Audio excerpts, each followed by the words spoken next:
જિલ્લાના કપડવંજથી ગરુડને જોડતા મુખ્ય માર્ગ હાલ બિસ્માર બન્યા છે તો બિસ્માર હાલતમાં માર્ગો બની રહ્યા છે। રસ્તા પર ઠેર ઠેર પડેલા મોટા ખાડાઓના કારણે વાહન ચાલકોને ભારે મુશ્કેલીનો સામનો કરવો પડી રહ્યો છે તો ખાસ કરીને જીવનશિલ્પ સ્કૂલમાં જતા વિદ્યાર્થીઓની વાલીઓ માટે આ માર્ગ જોખમી બન્યો છે અને રોજિંદી અવરજવરમાં મુશ્કેલી પડી રહી છે।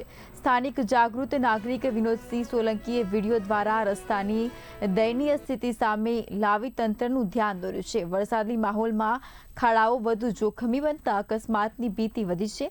સ્થાનિકોએ તંત્ર સમક્ષ તાત્કાલિક માર્ગનું સમારકામ કરી સુરક્ષિત અવરજવર સુનિશ્ચિત કરવાની માંગ કરી છે।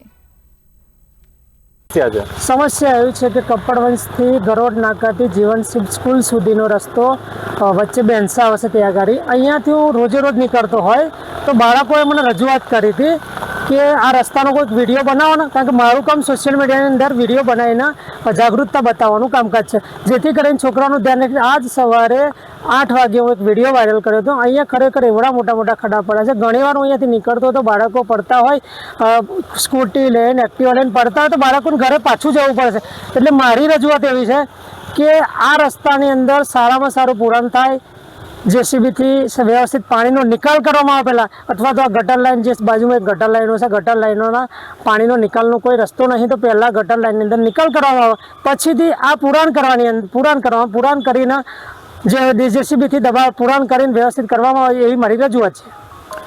આ બાબતે વિડીયો વાયરલ કર્યો એ વિશે એના અનુસંધાને તંત્ર તરફથી કોઈ જવાબ આવ્યો છે?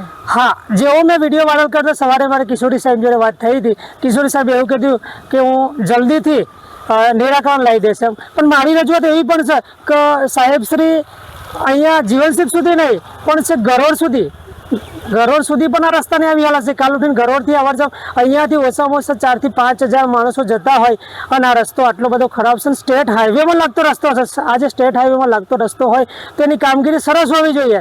રોલિંગ કરાવીને વ્યવસ્થિત કામગીરી કરો જેથી કરીને કોઈને નુકસાન ના